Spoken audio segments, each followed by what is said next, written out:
Alright, so I just pulled an all-nighter.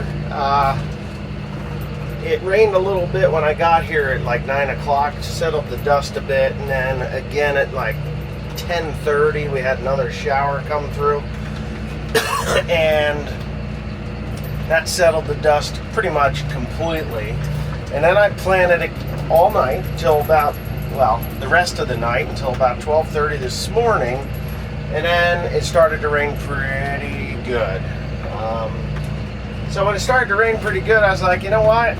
I think I'm just going to take a nap, and we'll see how this goes. When I wake up in 20 minutes, when I wake up in 20 minutes, I'll just assess what I got, see if the ground is soaking wet, and then I'll either pack it in and go home or go back to work. So I'm getting out here in the rocks. Woke up 3:30 this morning.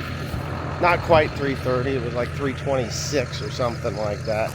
And I had to, I was like, man, it's awful wet. It looked really wet. But the cab, I had left the lights on the tractor because it just sat there idling. And the cab was a swarm of bugs, moths, things like that. Which, I'm not getting out of that cab with all those bugs. Those bugs will just jump right in the cab.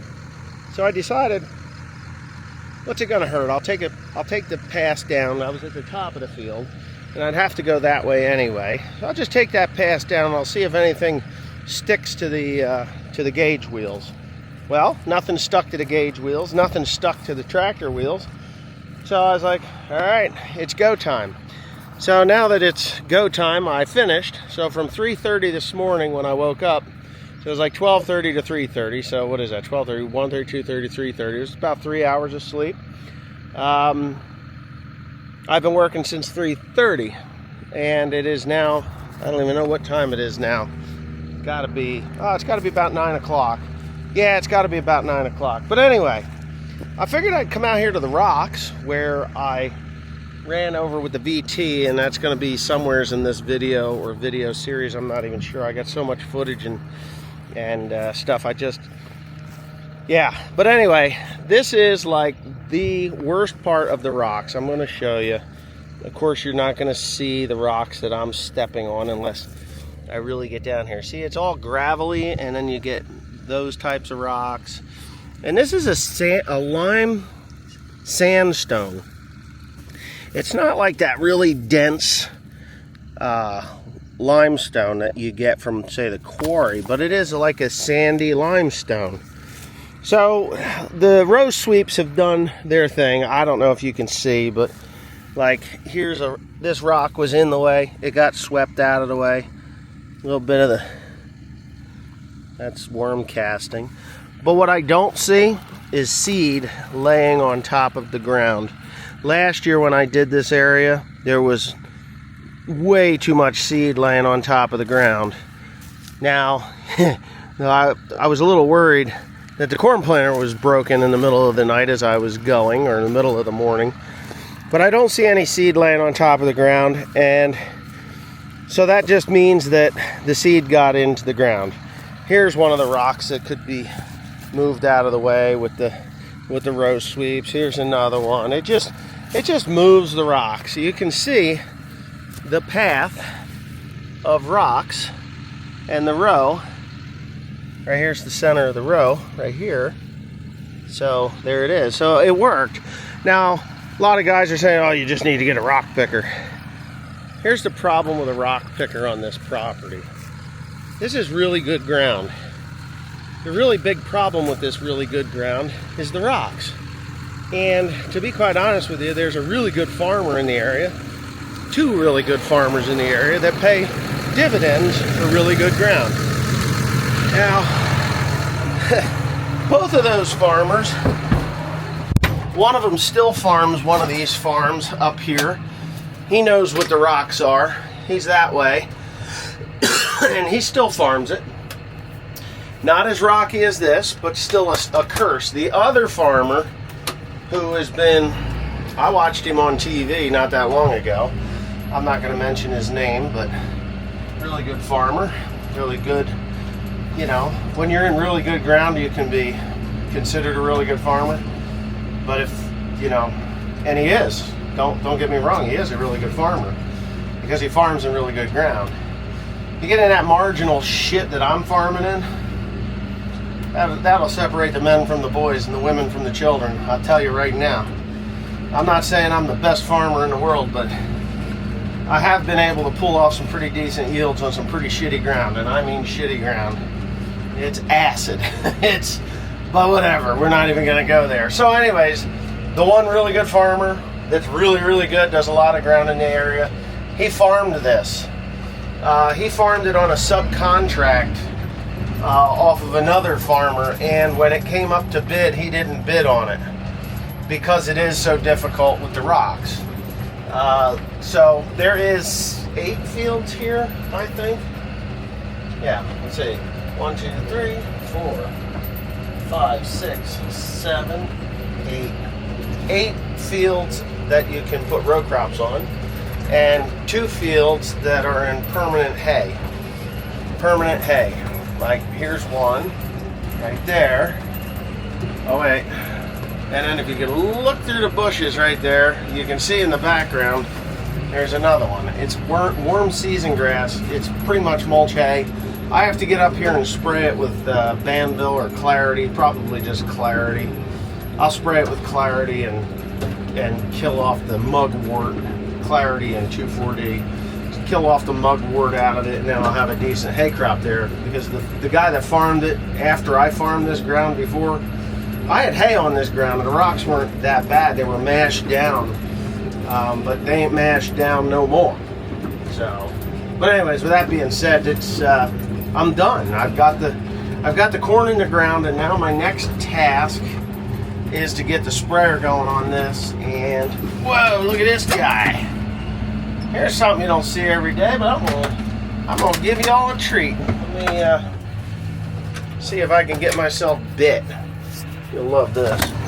Ready? So, I didn't see this guy last night, or girl, last night, but this is probably Mr. Nasty. You laying eggs? I don't see any eggs yet, but it will lay eggs right in a damn corn row. Look at this. That's where it started its little nest burrow. So that's a female snapping turtle. I believe these are called alligator snapping turtles. You want to see it get pissed off? Here, let me show you. You can piss them off pretty good with a corn stalk. Now these things can really not in the mood, huh? Oh, got his eyes open. Come on, take a bite. They snap really fast and their neck is like... Alright. So I got my shovel. I just chased a bunch of deer out of here. And the reason I'm out here with my shovel is because I'm going to shovel up some of these peas. I thought these peas should have been a little bit more aggressive growers than what they are. They are not an aggressive grower for some reason. At all. We do have some ragweed coming on, which is kind of normal.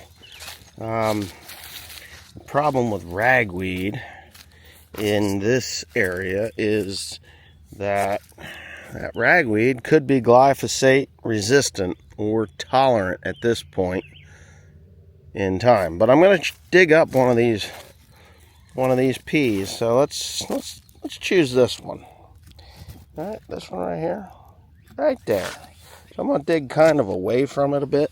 Let's see if I can just pop it up out of that ground. I want to see how deep or how... Oh, and I broke the roots off. Can you believe that? I didn't do a very good job, did I?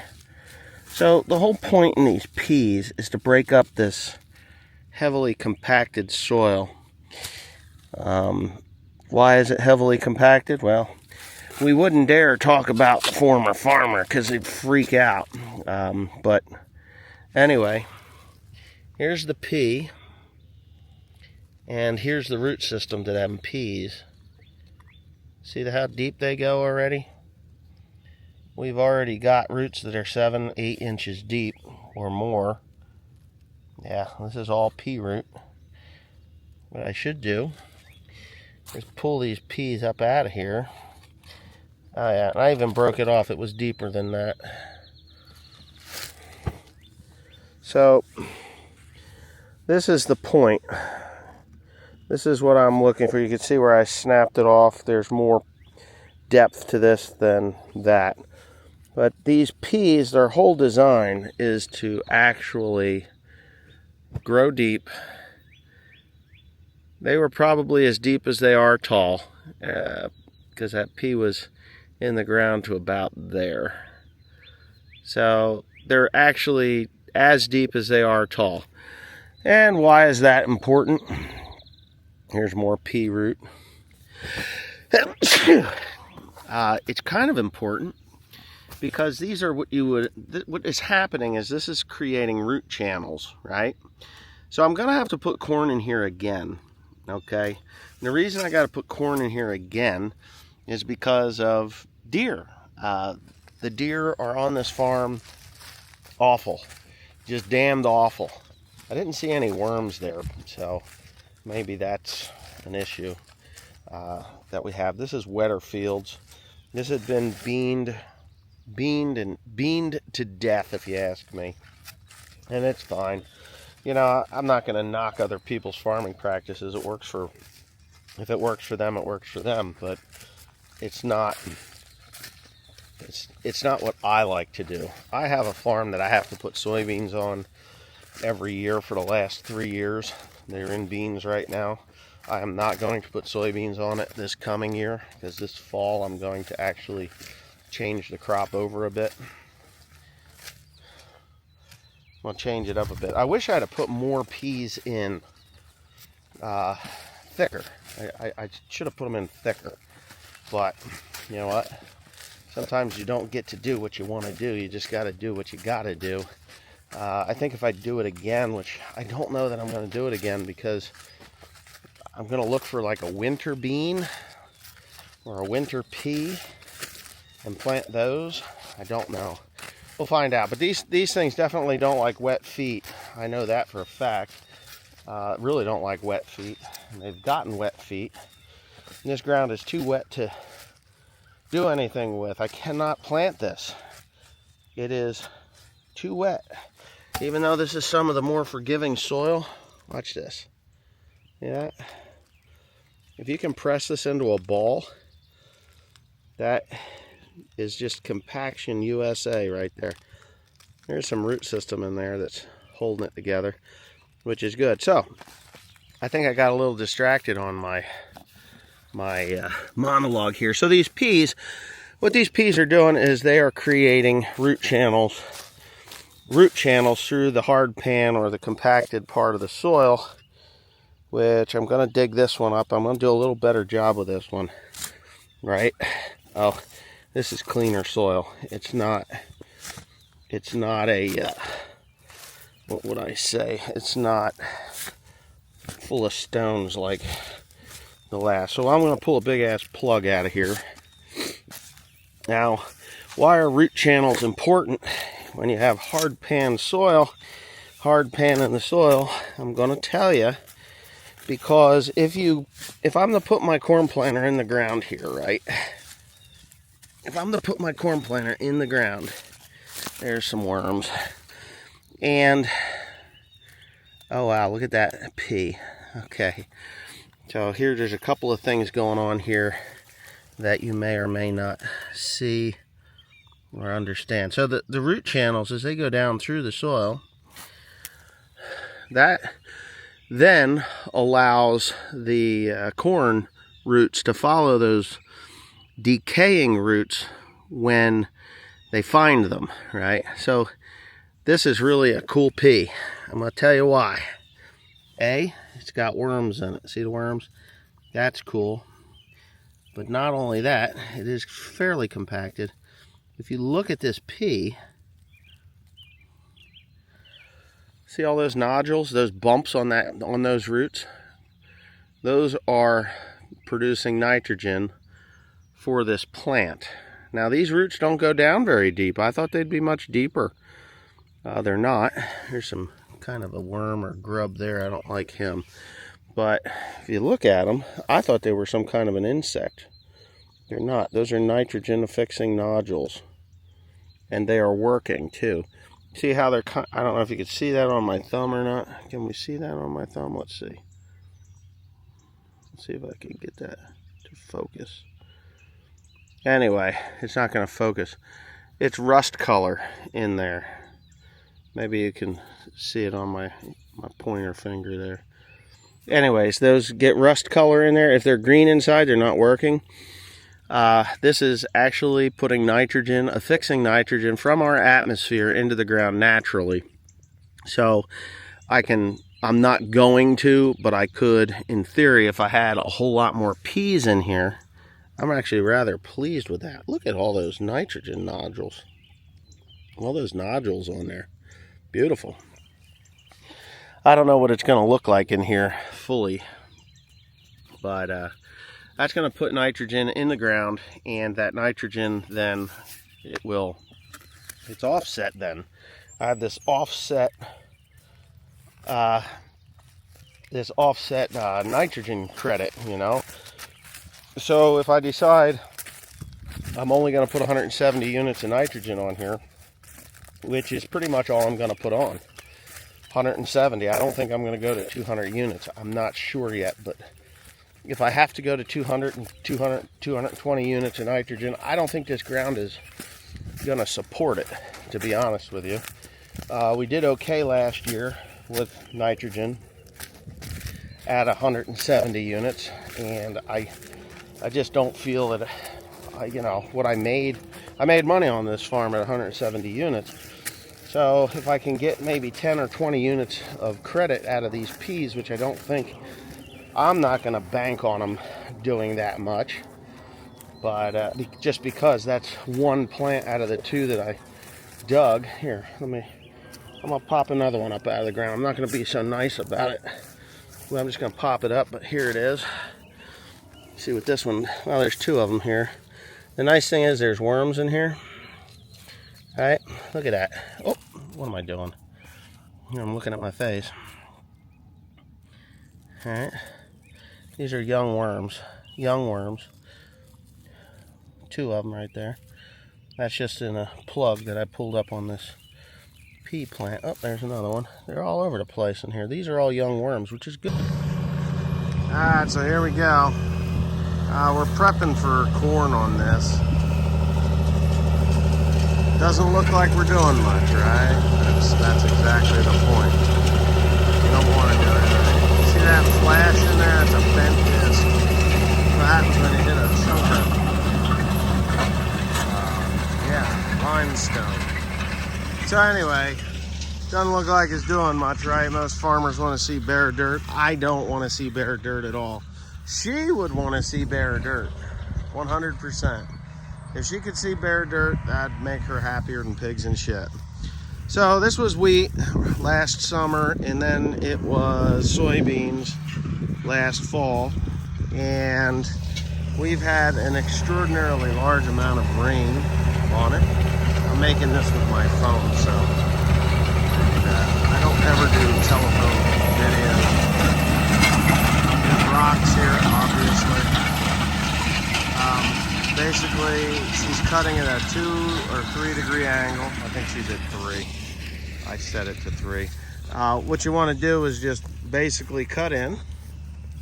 Right? You don't want to go deep. You want to go about to the bottom of the seed trench deep, right? So this is what we're doing. You can see all the wormholes. So the worms are here. The poor bastard just got him a lot of worms here. A lot of worms here, which is good. This is what I like to see. We put lime on this spring, last winter, this spring, yeah, last winter. Put down organic fertilizer as well, a lot of it. Prepped it for, 100% prepped it for corn. Really don't need to put anything else on. The nitrogen's down. The nitrogen's down, the organic nitrogen is there. The limestone is in the ground.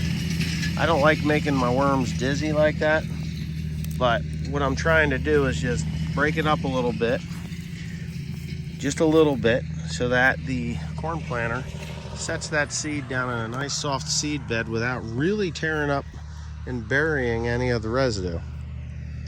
So the residue is here to really just hold moisture, hold the soil together and hold moisture. I don't like ripping the roots out of the ground because that kind of screws things up too, but you got to kind of pick and choose your battles. Because we had such a driving rain winter, and I mean a driving rain winter, the top 2 inches of this soil is like concrete. The worms have done their job. I mean, they're working it pretty good, and it's just awful how it has been. I really don't want to rip the roots out, but let's see, I can probably get a chunk of this here. There's always worm channels, see? There's wormholes all through that, right? There's wormhole. So that allows water to filter in. We're supposed to have an inch of rain tomorrow, which could start sooner rather than later. I planted 200 and some acres of corn yesterday, and I planted all night long. But she ran to VT, ended up, something stung her in the leg, and as she was removing whatever it was that was chewing the shit out of her leg or stinging her, she actually ran into a fence line in the field and bent a couple of things. We rebuilt them. Me and Tim put new ones on. We made new ones. Nothing was really damaged, just 2 pieces of square hollow tubing bent, put them all back together. No bearings broke, no mounts were bent or broken. Just really the pain in the ass of it was, and she's like, it wasn't my fault, it wasn't my fault. I was like, well, it was your fault, but you know, you kind of just stop if something's getting you. Throw it in neutral, you can coast to a stop. But anyways, whatever, it's fixed, no problem. You guys were saying, oh, take your rolling baskets off. The rolling baskets perform a very needed task. It firms the soil back down. And we got stones here. This is a home farm, obviously, and it is kind of stony on this field. This is like the stoniest field on the farm. But she'll get this knocked down. She's gonna do this field, the next field, and then there's 1, 2, 3 fields over there, and then there's 1, 2, 3 fields on the other side. We're a total of about 60 acres, 62 acres. And I'll be planting tomorrow. With a big corn planter, which I have to hook up today. Tonight I used the 12 row, broke the 12 row up in the rocks. I knew it was going to happen because of the V slicers that are in the bottom of those shanks. It actually broke the roll pins right off, which is normal for that. So I got to put regular stone guards back on them for next year, because I'm not going to use that corn planter again until next year. I don't think anyway, but whatever it is. You guys got your bit of farming for the day. This is about the most I can do. Yeah, she's gonna work at that until dark. Tim's working over there with soybeans, so I can't really do anything with him. He's gonna run that thing out, that drill out of beans, and then bring the tractor home. Then tomorrow morning we'll head into it again. Hopefully Grant is back and we can, you know, get onto that. It's got a sexy tractor though. It really is. Her and the boy are in there.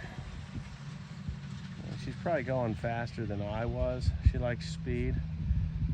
Speed and heavy equipment can result in dangerous, damaging stuff. But anyway, there you go.